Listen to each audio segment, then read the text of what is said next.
இந்த மாதிரி பழுதாகி குப்பையில போடப்பட்ட இலவச டேபிள் ஃபேனை நாமளே அதை சரி பண்ணி இந்த மாதிரி எப்படி புதுசு மாதிரி மாத்துறதுன்னு பாத்துறலாம். இந்த ஃபேன் பாத்தீங்கன்னா 2011-12 காலகட்டத்துல இலவசமா கொடுக்கப்பட்ட ஃபேன். கிட்டத்தட்ட 23 வருஷத்துக்கு முன்னாடி உள்ள ஃபேன். சிலர் நினைக்கலாம் இதுல உள்ள பாகங்கள்லாம் தொட்டாலே இத்து போய் உடையுது, அதே மாதிரி இதுல உள்ள காத்தாடி கூட எடைக்கு கூட போட முடியாத அளவுக்கு பொடி பொடியா பியுதுன்னு நினைக்கலாம். ஆனா இந்த வீடியோவை முழுசா பாத்தீங்கன்னா எடைக்கு போடுற கடையில இந்த மாதிரி ஃபேன் கடந்தா கூட அதை வாங்கி சரி பண்ணி நீங்களே புதுசாக்கிடுவீங்க. பொதுவா எந்த ஃபேனா இருந்தாலும் மோட்டர் தான் ரொம்ப முக்கியம். அதனால மோட்டர் நல்லா இருக்கான்னு ஃபர்ஸ்ட் பார்க்கணும். இந்த மோட்டர் ஆன் பண்ணதுக்கு முன்னாடி இந்த ஃபேன்ல உள்ள பட்டனை ஆன் பண்ணிக்கலாம். ஏன்னா அந்த ஃபேன்ல உள்ள பட்டன் இத்து போய் இருக்கிறதுனால இதை ஆன் பண்ணிட்டு செக் பண்றது தான் நல்லது. இப்ப சுவிட்சை போட்டு ஓடுதான்னு செக் பண்ணிடலாம். இப்போ பாத்தீங்கன்னா ஃபுல் ஸ்பீட்ல வச்சுமே மெதுவா தான் சுத்துது. ஆனாலும் நமக்கு பிரச்சனை இல்ல, மோட்டர் நல்லா தான் இருக்கு. ஒருவேளை மோட்டர் சுத்தாம இருந்துச்சுன்னா ஒயர் எதுவும் கட் ஆயிருக்கான்னு பார்க்கணும். அடுத்ததா காயில் எதுவும் போயிருந்ததுன்னா காயில மாத்தணும். நமக்கு மோட்டர் நல்லா இருக்கிறதுனால ஒரு சின்ன விஷயம் பண்ணி மோட்டர் ஸ்பீடா சுத்த வச்சிடலாம். இப்போ இந்த மோட்டர் கலட்டதுக்கு முன்னாடி ஃபேனோட பிளக்க உருவிடலாம். அடுத்தது அந்த மோட்டர் சுற்றிலும் எக்ஸ்ட்ரா ஏதாவது பாகங்கள் இருந்துச்சுன்னா அதை கலட்டிடலாம். இப்போ மோட்டரோட முன்பகுதியில பாத்தீங்கன்னா இத்து போன பிளாஸ்டிக் ஒன்று இருக்கு. இந்த ஸ்க்ரூவை கலட்டி அதை கலட்டிடலாம். அடுத்தது அந்த மோட்டர் இந்த மாதிரி மேல் நோக்கி இழுத்து தனியா எடுத்துடலாம். அடுத்தது அந்த பகுதியில ஒரு உடைஞ்ச பிளாஸ்டிக் பாகம் இருக்கு, அதையும் தனியா எடுத்துடலாம். இப்போ இந்த சுத்தக்கூடிய சாஃப்ட் பகுதியை கலட்டி கிளீன் பண்ணி எண்ணெய் ஊற்றணும். இதை கலட்டி கிளீன் பண்றது பாத்தீங்கன்னா பெரிய விஷயம்லாம் கிடையாது, ரொம்ப ரொம்ப ஈஸி தான். இதுக்கு இந்த மோட்டரோட பின்பக்கம் 4 ஸ்க்ரூ இருக்கும், அதை கலட்டிடலாம்.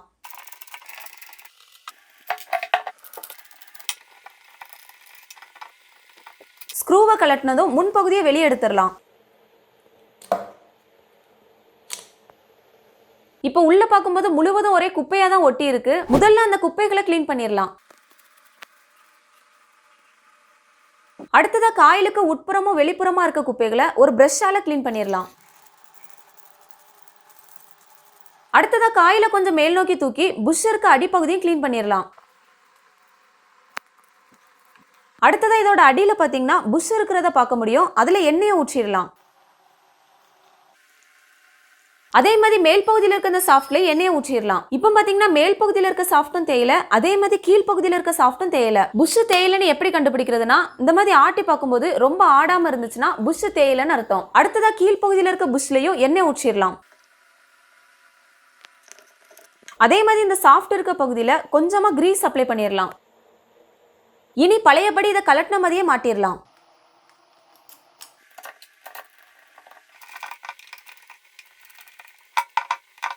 அடுத்ததா இது கிட்டத்தட்ட 23 வருஷத்துக்கு முன்னாடி உள்ளதுனால இதே அளவுல புது கெப்பாசிட்டர் ஒன்று வாங்கியிருக்கோம், அதை இதுல மாட்டிடலாம். பழைய கெப்பாசிட்டர் பாத்தீங்கன்னா கீழ இருந்து 2வது லைன்லயும் 3வது லைன்லயும் மாட்டிருக்கு. இப்போ அதை ஸ்க்ரூவை லூஸ் பண்ணி கலட்டிடலாம்.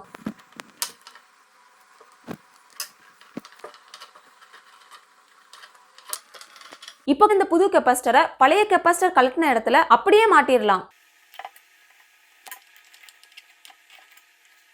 இப்போ நமக்கு பாத்தீங்கன்னா இந்த மோட்டரும் இந்த வளையும் தான் நல்லா இருக்கு, மற்ற எல்லாம் புதுசு வாங்கணும். அதுக்கு ஃபர்ஸ்ட் இந்த மோட்டரையும் இந்த ஸ்டாண்டையும் ஒரு பையில போட்டு ஃபேன், மிக்சி, கிரைண்டர், உதிரி பாகங்கள் கிடைக்கக்கூடிய கடைக்கு போனீங்கன்னா அவங்களே என்னென்ன தேவைன்னு தந்துருவாங்க. இது பாத்தீங்கன்னா உங்க ஏரியாவில் உள்ள டவுன் சைட்ல கண்டிப்பா கிடைக்கும். இப்போ இந்த மோட்டரோட மாடலை காட்டி பழைய ஸ்டாண்ட் மாதிரியே புது ஸ்டாண்ட் ஒன்று வாங்கியிருக்கோம். அடுத்தது அந்த மோட்டருக்கு பின்னாடி மாட்டக்கூடிய இந்த கவர் ஒன்றும், அடுத்ததா மோட்டருக்கு முன்பக்கமா மாட்டக்கூடிய கவர் ஒன்றும், அடுத்ததா அந்த வலையில மாட்டக்கூடிய அந்த லாக் ஒன்றும், அடுத்ததா முன்பக்கமா மாட்டக்கூடிய இந்த காத்தாடி ஒன்றும், இந்த காத்தாடியை லாக் பண்ண லாக் ஒன்னு வாங்கியிருக்கோம். ஃபர்ஸ்ட் இந்த மோட்டர் இந்த புது ஸ்டாண்ட்ல மாட்டுறதுக்கு முன்னாடி இங்க இருந்து வர அந்த ஒயரை இந்த மோட்டர்ல மாட்டணும். இப்போ எதுவும் தெரியாதவங்க கூட இந்த ஒயரை ரொம்ப ஈஸியாவே மாட்டிடலாம். அதுக்கு ஃபர்ஸ்ட் பழைய ஸ்டாண்டோட பின் பகுதியையும் புது ஸ்டாண்டோட பின் பகுதியையும் கலட்டிடணும். இதை கலட்டுறதுக்கு அடியில ஸ்க்ரூ கொடுத்திருப்பாங்க, அதை கலட்டிடலாம். அடுத்ததா பழைய ஸ்டாண்ட்ல இந்த மாதிரி ஸ்க்ரூ கொடுத்திருப்பாங்க, அதை கலட்டி இந்த மாதிரி இழுத்தாலே வந்துரும். இப்போ பழைய ஸ்டாண்டோட முன்பகுதியில பாத்தீங்கன்னா இந்த மாதிரி 3வது பட்டன் இருக்கும். அந்த 3வது பட்டனுக்கு நேரா பின்புறமா என்ன கலர் ஒயர் மாட்டிருக்குன்னு பார்க்கணும். இதுல பாத்தீங்கன்னா சிவப்பு கலர் ஒயர் மாட்டிருக்கு. இந்த சிவப்பு ஒயர் பாத்தீங்கன்னா இது வழியே போய் இந்த பகுதி வழியே வெளியே வந்து அந்த சிவப்பு ஒயர் இதுல மாட்டிருக்கத பார்க்கலாம். இந்த சிவப்பு ஒயர் பாத்தீங்கன்னா கீழ இருந்து முதல் லைன்ல மாட்டிருக்கு. இப்போ அந்த சிவப்பு ஒயரை கலட்டிடலாம். அதே மாதிரி புது ஸ்டாண்டோட முன்பகுதியில 3ஆம் நம்பர் பட்டன் இருக்கும். அந்த 3ஆம் நம்பர் பட்டனுக்கு நேரா பின்புறமா என்ன கலர் ஒயர் மாட்டிருக்குன்னு பார்க்கணும். இப்போ நமக்கு பாத்தீங்கன்னா சிவப்பு கலர் ஒயர் மாட்டிருக்கு. இந்த சிவப்பு ஒயர் பாத்தீங்கன்னா இது வழியே போய் இந்த பகுதி வழியே வெளியே வந்திருக்கத பார்க்கலாம். இப்போ இந்த சிவப்பு ஒயரை ஏற்கனவே 3ஆம் நம்பர் பழைய ஒயர் கலட்டின இடத்துல மாட்டிடலாம். அடுத்ததா பழைய ஸ்டாண்டோட 2ஆம் நம்பர் பட்டனுக்கு நேரா பின்புறமா பச்சை கலர் ஒயர் மாட்டிருக்கு. அந்த பச்சை கலர் ஒயர் பாத்தீங்கன்னா மேல இருந்து 2வது லைன்ல மாட்டிருக்கு, அதையும் கலட்டிடலாம்.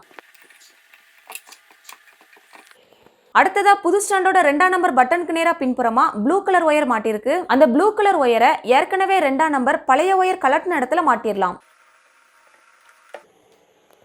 அடுத்ததா பழைய ஸ்டாண்டோட 1ஆம் நம்பர் பட்டனுக்கு நேரா பின்புறமா கருப்பு ஒயர் வருது. அந்த கருப்பு ஒயர் பாத்தீங்கன்னா மேல இருந்து முதல் லைன்ல மாட்டிருக்கு, அதை கலட்டிடலாம்.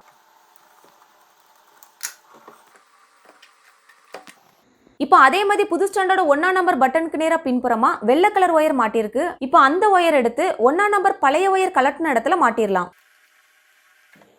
கடைசியா பழைய ஸ்டாண்டோட பின்புறமா ஃபேஸ் நியூட்ரல் இந்த மாதிரி 2 ஒயர் போகும். அதுல ஒரு ஒயர் பாத்தீங்கன்னா வெள்ளை கலர்ல டைரக்டா இது வழியே போய் இந்த பகுதி வழியே வந்து கீழ இருந்து 2வது லைன்ல மாட்டிருக்கு. அதையே இப்ப கலட்டிடலாம். அதே மாதிரி புது ஸ்டாண்ட்லயே இன்புட்டா ஃபேஸ் நியூட்ரல் இந்த மாதிரி 2 ஒயர் போகும். அதுல ஒரு ஒயர் கருப்பு கலர்ல உள்பக்கமா போறத பார்க்க முடியுது. அந்த கருப்பு கலர் ஒயரை கடைசியா கலட்டின கீழ இருந்து 2வது லைன்ல மாட்டிடலாம். இப்போ பாத்தீங்கன்னா ஒயரிங் வேலை ரொம்ப ஈஸியாவே முடிஞ்சிட்டு அடுத்ததா புது ஸ்டாண்டோட கீழ் கவரை ஸ்க்ரூ போட்டு மாட்டிடலாம். அடுத்ததா அந்த மோட்டரோட சுத்தக்கூடிய பகுதி முன்பக்கமா இருக்கிற மாதிரி வச்சு மோட்டரோட அடிப்பகுதியில கம்பி மாதிரி நீண்டுட்டு இருக்கு, அதை ஸ்டாண்ட்ல மாட்டிடலாம். மாட்டுறதுக்கு முன்னாடி இதுல கொஞ்சமா கிரீஸ் அப்ளை பண்ணிடலாம். அடுத்ததா புது ஸ்டாண்ட்ல இருக்கிற இந்த பகுதியை இதுல மாட்டணும். இப்ப இதே மாதிரியே பழசொன்னு மோட்டர்ல இருக்கு, அதை கலட்டிட்டு மாட்டிடலாம். அடுத்ததா இதோட அடிப்பகுதியை இதுல மாட்டிடலாம். மாட்டுறதுக்கு முன்னாடி இந்த ஒயரை இதோட விட்டு வெளியே எடுத்துடலாம். இனி இதை இதுக்கு மேல வச்சு அழுத்தினாலே போதும், ஈஸியா லாக் ஆயிரும். அடுத்ததா இதுல உள்ள கவரை மாட்டுறதுக்கு முன்னாடி பழைய காத்தாடியோட ஒரு பகுதி இதுல மாட்டிட்டு இருக்கு. இதை எதையாவது வச்சு அடிச்சு எடுத்தோம்னா சாஃப்ட் வளைய வாய்ப்பு இருக்கு. அதனால கத்தியை சூடு பண்ணி இதை அறுத்து எடுத்துடலாம்.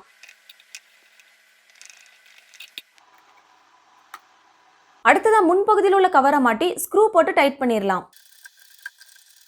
அடுத்ததா மோட்டரோட பின்பகுதியில இந்த கவரை மாட்டணும். இதுக்கு பாத்தீங்கன்னா சைட்ல காடி கொடுத்துருக்கு, அதனால மாட்டி அழுத்தினாலே லாக் ஆயிரும். அடுத்ததா இந்த வலையோட பின்பகுதியை மோட்டரோட முன்பகுதியில மாட்டிடலாம். மாட்டினது வெளியே வராம இருக்க இதை மாட்டி டைட் பண்ணிடலாம். அடுத்ததா காற்றாடியோட பின்பகுதியில சைட்ல 2 பள்ளம் இருக்கிறத பார்க்க முடியுது. அந்த பள்ளத்துல இந்த சாஃப்ட்ல நீண்டுட்டு இருக்க அந்த சின்ன கம்பி இருக்கிற மாதிரி மாட்டணும். அடுத்ததா இதுல ஒரு ஸ்க்ரூ இருக்கும், அதை டைட் பண்ணிடலாம். அடுத்ததா இந்த லாக்கையும் இதுல மாட்டிடலாம். இதை டைட் பண்ணும்போது வலது பக்கமா இதை திருக்க கூடாது, இடது பக்கமா தான் திருக்கணும். கடைசியா முன்பக்கம் உள்ள வலையும் இதுல மாட்டிடலாம். இதுல பாத்தீங்கன்னா ஏற்கனவே இதுல இருந்த பிளாஸ்டிக் இத்து போய் உடஞ்சிருந்ததுனால சின்ன பிள்ளைல இதுல கை விடுறதுக்கு வாய்ப்பு இருக்கு. அதனால பிளாஸ்டிக்ல இந்த மாதிரி ஒரு டப்பா எடுத்து இந்த அளவுக்கு கட் பண்ணி ஸ்க்ரூ போட்டு மாட்டிட்டோம். இனி இதை ஆன் பண்ணி எப்படி ஓடுதுன்னு பாத்துடலாம்.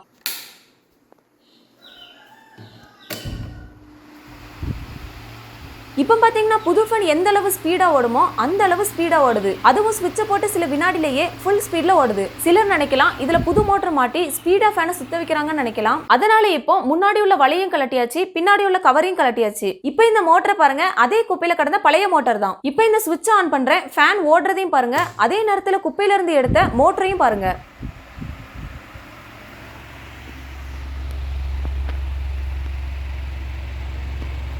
இனி இந்த மாதிரி டேபிள் ஃபேன் இரும்பு கடையில பாத்தீங்கன்னா நீங்களே அவங்க கிட்ட இருந்து வாங்கி பழுது பார்த்து பயன்பெறலாம்.